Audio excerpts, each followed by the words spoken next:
What is up, everyone? I'm coming on here for a couple of plays for the day. Yesterday was not too good of a day for us, for sure, mostly due to that Thursday night game that happened last night. So the Lions and Packers, just a weird game, you guys. I mean, the Packers, they were running the ball a ton. I think they had one drive where they had like 10 rushes and only 2 passes on a 12-play drive while behind. So it was just kind of weird. Yeah, overall, I'll own up to it, of course. I always own up to my losses. I also own up to my wins, right? There's days where I'm winning a ton and I'll still say, look, guys, we're not going to win every day. There's days we lose, right? This is sports betting at the end of the day. So there's days we win, there's days we lose. Actually, November, so last month, we had our best month ever, okay? We went up 115 units, and I can show you that. And we had a whole week where we pretty much could not win anything, okay? So losing is part of the game. If you're going to be a sports bettor, you're going to have to lose at some point. And it's honestly been a crazy, 2-3 weeks where it felt like we've only won. So I haven't really had to deal with losing for probably 2 to 3 weeks now. But I'll show you guys, losing part of the game. I'm always going to show my wins. I'm always going to show my losses. That's actually a big part of why I started this channel, because I was just in you guys' position where I was looking up YouTube plays, trying to find plays on Twitter, on YouTube, stuff like that. And it seemed like the guys that I followed were not winning.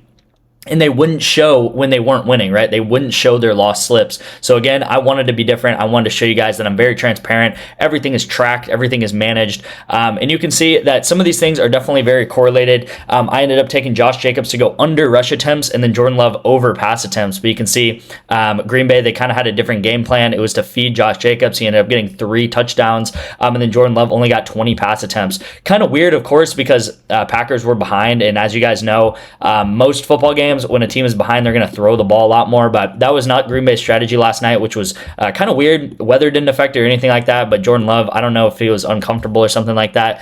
And then second half, I kind of thought that it was going to continue. And then Christian Watson, Jordan Love connected with a big play there.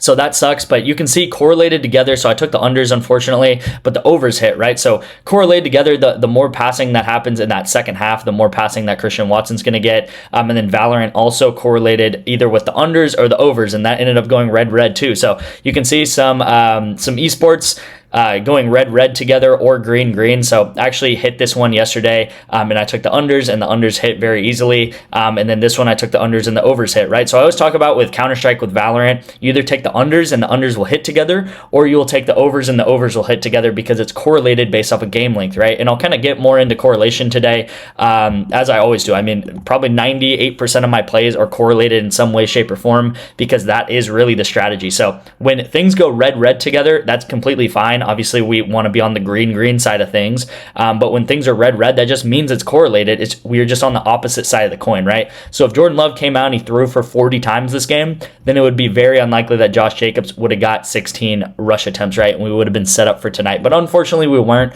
Kind of sucks, because we had a really good play going into this Western Kentucky game, and the lines shifted down for us. But it is what it is, you guys. We'll move on and we will bounce back from it. Of course, this is over the past 6 months here. So obviously giving a little bit of profit back, but it's been probably 10, 15 units, you guys. Again, a couple of 9x, 10x entries, and we will be back profitable and in shape. But again, there's winning weeks, there's winning days, there's losing weeks, there's losing days. That is part of sports betting, but over the long term, that is when you want to profit. So I know a lot of you guys got on my pass till the Super Bowl. So you're gonna be taking my plays for the next 2 months. Okay, so we got 2 months of runway ahead of us.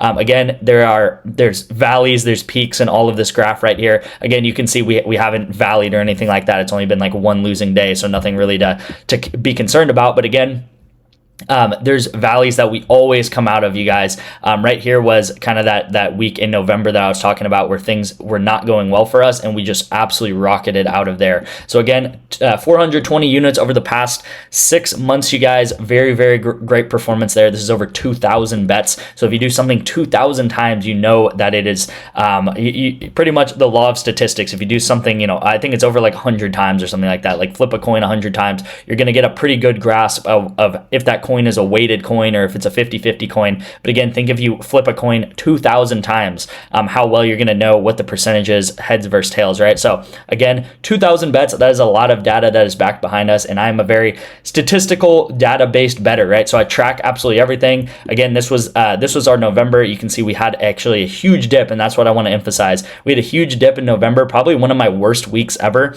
We went down probably like 25, 30 units in a week, and we still came up 114 units on the month. So that's insane to see.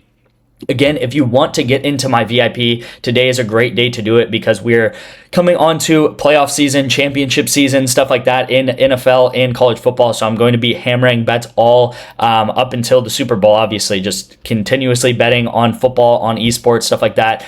Looking at the PrizePicks board, it just gets me so excited because there's so much to bet on. Like last night, today, there was so much to bet on. Counter-Strike, Valorant, Call of Duty, soccer, football, whether it be college football, NFL, that is all very correlated, and that's all we love to bet on right there. So again, text me the word rebet to my number on the screen, and I will get you guys signed up for rebet. You'll have to put $10 into this app, but once you do that and send me a screenshot of proof, it helps me out because I am actually affiliated with this app, but I will also get you guys 2 free months of my VIP, so it'll help you out even more because you guys will get 2 free months of my VIP, and you guys will pretty much have all my bets up until the Super Bowl, which that will be great as well. If your state is in the orange and you also have an iPhone, then Rebet is going to be the app to sign up for. If you do not have an iPhone, actually no, if you have an iPhone or Android, you can actually text me the word parlay as well. So you can do either or. So you can text me the word parlay and I'll get you guys signed up for Parlay Play. You'll pretty much do the same thing, $5 or $10 into an app,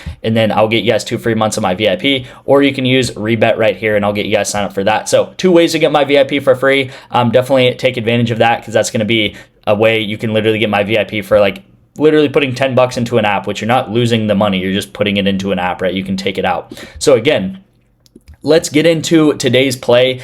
We do have a PrizePicks entry today that's going to be with this UNLV versus Boise State game. So should be a really, really good game. These guys have actually already played once about, I think like 4 or 5 weeks ago, and these guys did barely miss their projections when they did play. So I do think they're going to go over. I really like the overs in this game. I think Ricky White's line is too low, and I think he's ready for a breakout game. I've talked about this duo a lot this college football season because they're extremely correlated together. Now, I'll kind of explain why they're so correlated. So we have Malik Williams on UNLV, the quarterback for UNLV here. His line is 185.5, and we're going to take him over pass yards. And then we have Ricky White, the #1 receiver, kind of the superstar of this team. He's NFL talent type receiver on UNLV to go over his receiving yard total. So, as you guys know, in football, quarterbacks and receivers are very correlated together, right?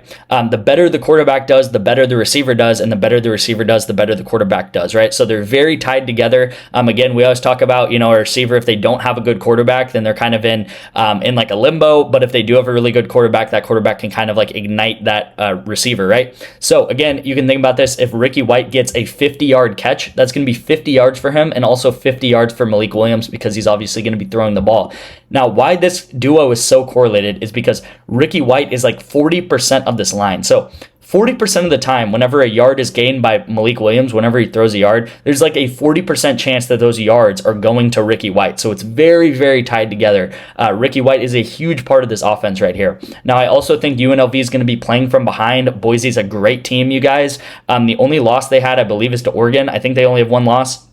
And they actually kept in that game versus Oregon. So I think they're a very underrated team. I think they're going to be ahead in this game, probably by 10 points very easily. That's going to cause UNLV to be throwing the ball a lot, right? And they're going to be playing up until the end, right? They're going to be playing up until the end. This is a championship game for their conference, so they're going to need to pass the ball a lot to get back in this game, stay in this game. So I'm taking the overs here. And then Valorant, also very correlated together. I'm taking the unders on these two guys.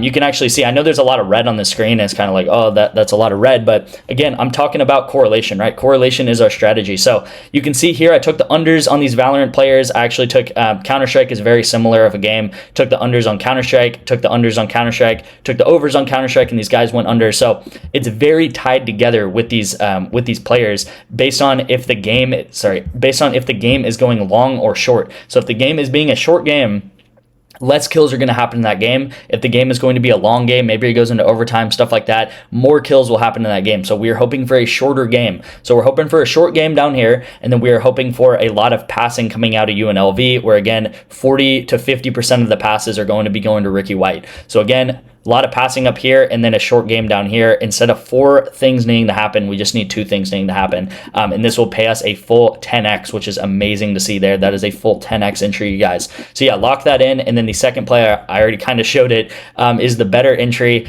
De'Aaron Fox over 19.5 points. I will say this week, something about the better promos have not been good. They've been giving us like the worst promos possible. They've been giving us Anthony Edwards, and he just is like putting up like 16 points and stuff. So hopefully this one does turn around. De'Aaron Fox, 19.5 points. His line is normally around 24. So this is a good discount on paper, right? You can't really get a better play than this. I'll never find a better play than De'Aaron Fox, where his line was reduced by like 5 points, you guys. So this is really, really good. Lock this in. Again, all promos that you can find on these apps are going to be great to bet in the long term.